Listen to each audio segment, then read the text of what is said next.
सीमा लामा सोमा बोन्बो भन्छ नि होइन। मर्दाखेरि लामा चाहियो, बाँच्दाखेरि बोन्बो चाहियो। अब बोम्बोको घरमा लामा आएर चाहिँ घेवा घ्राल गर्छ, लामाको घरमा बिरामी हुँदा बोम्बो जान्छ। त्यहाँदेखि यो समाजले तामाङले चाहिँ के गरेर रहेछ, बोम्बो र लामालाई मिलाएर राखेको रहेछ होइन। अलिअलि नमिल्ने भनेको चाहिँ के भने त्यही के अरे रक्त पूजा मात्रै हो भनेपछि अब चाहिँ रक्त पूजा साँच्चीकै बोन्बोको हो कि होइन त भन्ने खोजी गर्नु मलाई मन लाग्यो होइन।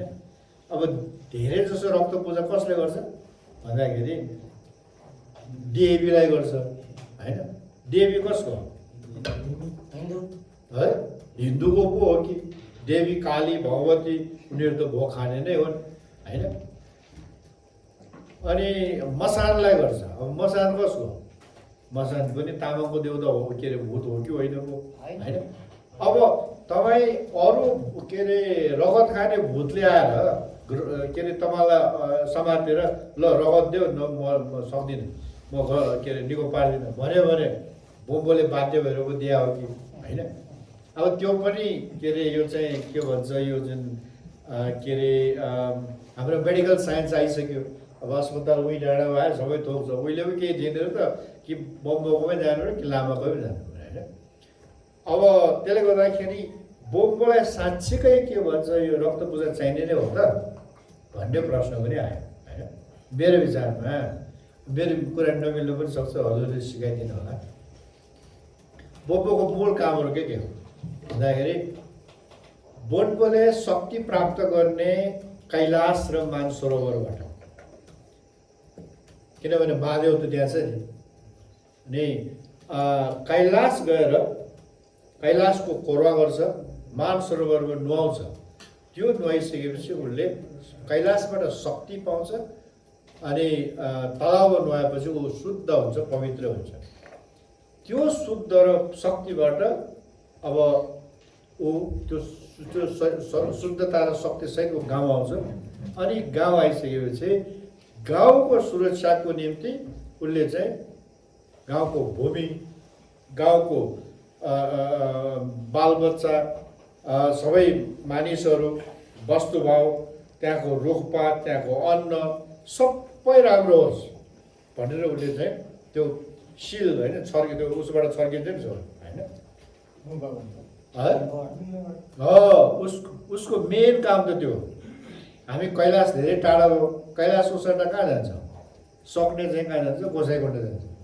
हाम्रो यहाँ कहाँ जान्छ, घोनेयामा कुन ठाउँमा जान्छ, कहीँ पनि जाँदैन। बोन्बोहरू आमा छोदिकमा जान्छ होला कि धुप्चेमा जान्छ। हो त्यही हो, माघ 1 गते जे होस् त्यो ठाउँमा गएर कैलाशको स्वरूप हो, त्यहाँ गएर चाहिँ उल्लास गर्छ। माघमा धुप्चेमा जान्छ। धुप्चेमा जाँदा सबै गाउँले जान्छ बोन्बोलाई लिएर, त्यहाँबाट शक्ति लिएर आउँछ। आएर के गर्छ उसले गाउँमा सबैलाई आशीर्वाद दिने। त्यो भनेको के, गाउँलाई सुरक्षित पार्ने, गाउँलाई राम्रो पार्ने हो नि त। नराम्रो कुराहरू सबैलाई भगाउने। अनि त्यो काम बोन्बोको नराम्रो काम हो, त्यो त राम्रो काम हो होइन। उसले सबैलाई सुरक्षित पार्दो रहेछ। त्यो काम गर्दा उसलाई भोग दिनुपर्छ कहीँ पनि पर्दैन। धेरैभन्दा धेरै चाहियो भने उसलाई के चाहिन्छ, अन्डा चाहिन्छ। अन्डा चाहिँ होइन। अनि यो चाहिँ तपाईँको के रहेछ भने यो बोन्बो परम्परा चाहिँ तामाङमा मात्र होइन है, यो संसारभरि फैलिन्छ।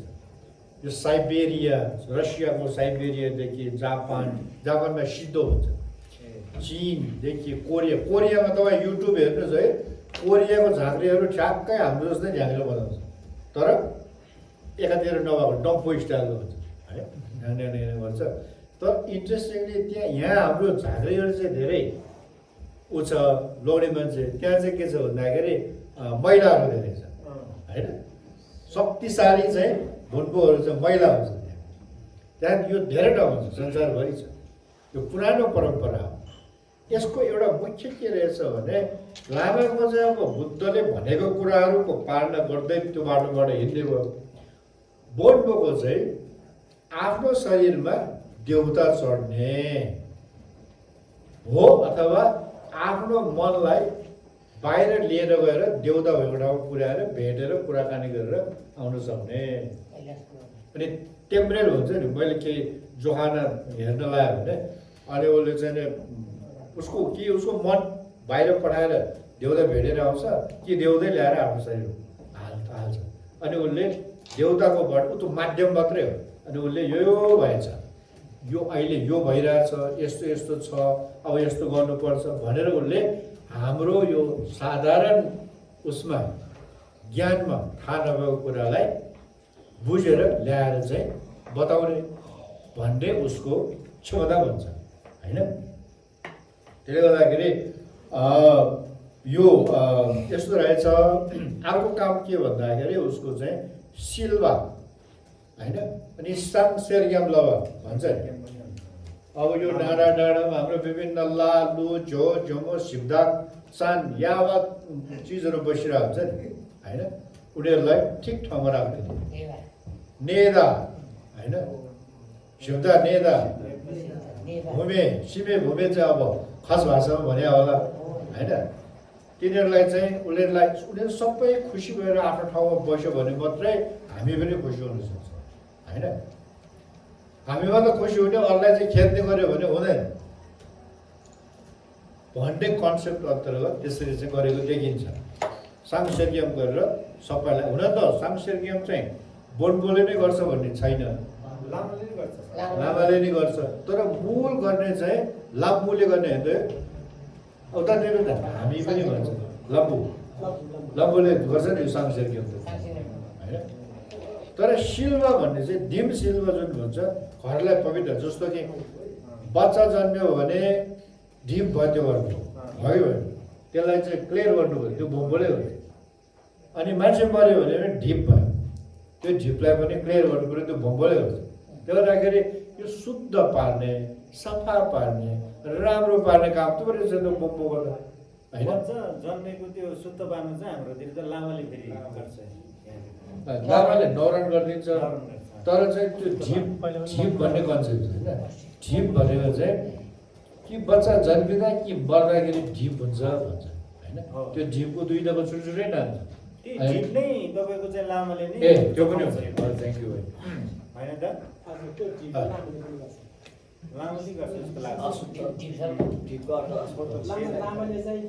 अब लामाको कन्सेप्ट र बोनबोको पनि कन्सेप्ट हुन्छ, अहिले हामी कुरा गर्नु होला होइन।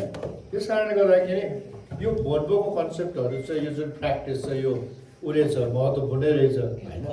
अनि अर्को बिरामी हुँदाखेरि चाहिँ पूजाआजा गरिदिने होइन।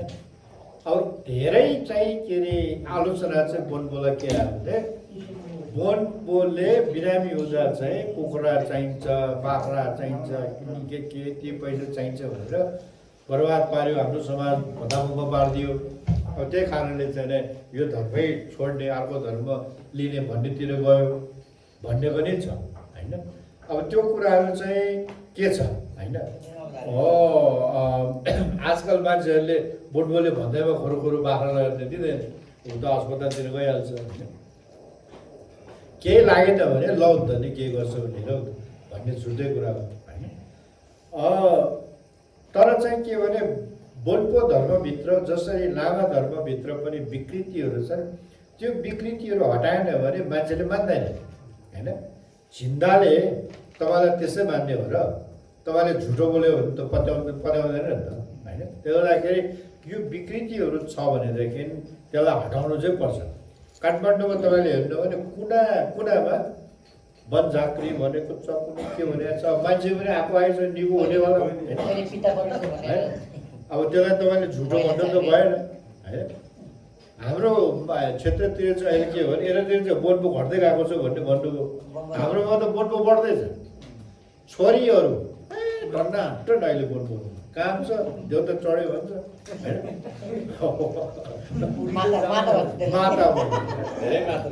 माता हुँदैछ। अब यो कमाइको भाँडो भएर भनेर आलोचना पनि गर्छ। त्यत्तिकै त कहाँबाट पैसा आउँछ र कामदैमा भटाभट पैसा आउने होइन होइन। त्यसले गर्दाखेरि यो के फेनोमेन के खालको ऊ चाहिँ तपाईँको हो, यसलाई कसरी हाम्रो वनको लिडरहरूले यसलाई व्यवस्थित गर्ने, किनभने विकृत हुँदै गयो भने हुँदैन। हाम्रो वनको हाम्रो अगुवाहरू जो हुनुहुन्छ उहाँहरूले यस्तो अवस्था छ, यसको महत्त्व पनि छ, यसमा विकृति पनि आइरहेछ। त्यसले गर्दाखेरि विकृतिलाई हटाएर यसको राम्रो पक्ष जो छ त्यसलाई जोगाउनु पर्यो होइन। त्यो जोगाउने तामाङ समाजलाई मात्र होइन, सबै समाजलाई काम लाग्छ होइन। किनभने बिरामी हुँदा निको पार्ने त तामाङलाई मात्र हुन्छ र किनभने अरूलाई पनि हुन्छ नि। साँच्चीकै चाहिँ तपाईँ अब साइकोथेरापी भन्छ अहिले उसमा एकजना चाहिँ ल्यारी पिटर भन्ने विदेशी अमेरिकन बौद्धमा आयो। बौद्धमा आमा भम्बो भन्ने थियो, आमा है महिला भन्ने। यति तपाईँको चाहिँ प्रख्यात थियो कि उहाँ त्यो उहाँकोमा जानलाई क्यु बस्नु पर्थ्यो, 4 बजीदेखि मान्छे बस्थ्यो होइन रातिको बिहानमा। अनि त्यसपछि पालो पाउँदैन। त्यहाँ गएर त्यो लेरी पिटर भन्नेले उसँग आमा भम्बोसँग सिकेर 2 किताब लेख्यो। अहिले ऊ क्यालिफोर्निया भन्ने ठाउँमा बस्दैन। अनि क्यालिफोर्नियामा अहिले के गर्दो रहेछ भने म पनि भोन्बो भएँ, अब भोन्बो उपचार गर्ने हो भने आऊ इन्टरनेट मार्फत भनेर डलर पो लिँदो रहेछ होइन। भनेको मतलब चाहिँ यो झुठै मात्र कुरा त होइन होला, अब त ऊ पनि झुठै भनेको भन्न सकिन्छ।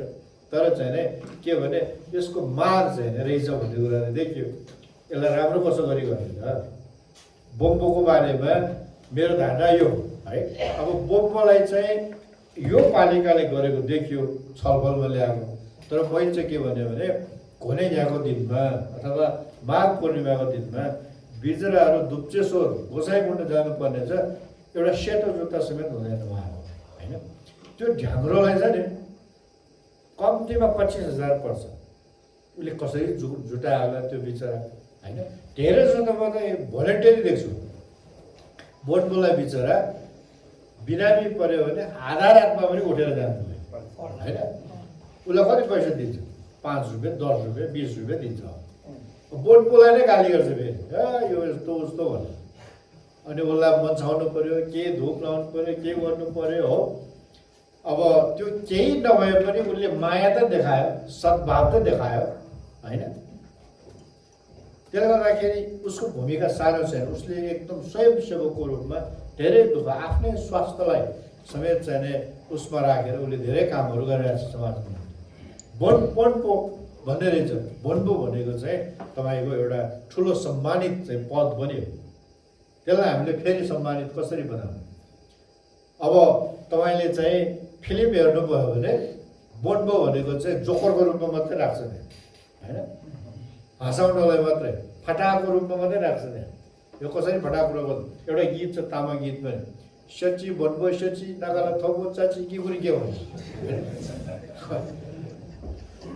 यसको महत्त्व बुझेको छैन, यो हराउँछ यस्तै भयो होइन।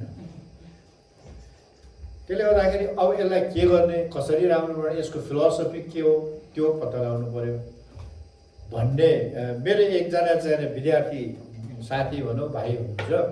उहाँ चाहिँ एउटा कुरा गर्नुहुन्छ, मैले हुम्लाको स्टडी गरेँ, डोल्पाको गरेँ, राईको गरेँ, खस धामीको पनि गरेँ। एकदम मलाई तामाङको बोन्बोको चाहिँ विशिष्टता के लाग्यो भने अरूको पनि छ, देउता पनि चर्च छ होइन, चाहिँ त्यो सब हुन्छ होइन, नाच छ, काम छ, सबै हुन्छ। तर मेरो एउटा प्रश्न के थियो भने यो चाहिँ बोन्बो भयो है भनेर पत्ता लगाउने कसरी? हामी पढ्दाखेरि चाहिँ जाँच लिन्छ, अनि जाँचमा पास भयो भने सर्टिफिकेट दिन्छ। बोन्बो पास भयो भने कसरी थाहा होइन भन्दाखेरि तामाङ समाजमा चाहिँ एउटा के रहेछ भन्दाखेरि जब त्यो बोम्बोले हाछो गर्छ नि त्यसपछि मात्रै ऊ बोम्बो भन्छ होइन। बोन्बोला नसलमा लामाला प्रसलमा होइन। लामाले फरर भन्न सक्नु पऱ्यो, बोन्बोले चाहिँ नसल्ची गर्न सक्नु पऱ्यो। तम्बाला कसालमा भन्छ फेरि, त्यो ट्याक्क मिलाएर हुने चाहिँ तम्बाला कसालमा, लामाला प्रसलमा होइन। बुद्ध धर्मको अर्थहरू प्रशल चाहिँ गर्नु पऱ्यो। प्रसारजी भनेको चाहिँ फुकाएर भन्न सक्नु पऱ्यो, व्याख्या गर्न सक्नु पऱ्यो। बोट बोले नसल्जी गर्न सक्नु पऱ्यो, नअसल्दै हुन भएन होइन। अब उतातिर चाहिँ अनौठो रहेछ है फेरि, के अरे धामीहरूको चाहिँ कर्णालीमा चाहिँ धामी मलाई पनि देव चढ्यो भन्छ, उहाँलाई पनि चढ्छ, सबलाई देउता चढ्छ नि।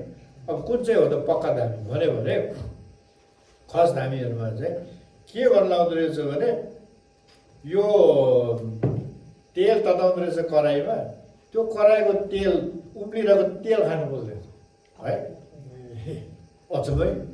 अनि त्यसपछि चाहिँ यो ऊ हुन्छ नि के स्याङ होइन घन्टा, त्यो घन्टामा झिन्नाहरूले चाहिँ जौ हालिदिँदो रहेछ। अनि त्यो जौलाई चाहिँ उसले तन्त्र मन्त्र के गरेर फुर्र त्यसलाई चाहिँ जमरा बनाएर ल्याइदिनु पर्ने है। अनि त्यस्तै विभिन्न कुरा हेरेपछि अनि बल्ल यो ठिक रहेछ भनेर उसलाई मान्दो रहेछ। अब हाम्रो तामाङमा चाहिँ त त्यस्तो त देखाउनु पर्दैन मोमोले, तर हास्यो चाहिँ गरेको हुनु पर्यो। अनि उसको चाहिँ जे यहाँ पनि त्यो छ होइन होइन।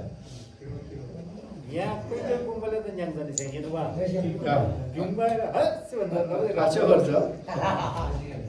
मैले एउटा कुरा राखेँ अध्यक्षको सामान्य त्यस आज हाम्रो कार्यक्रमको प्रशिक्षक स्तरले।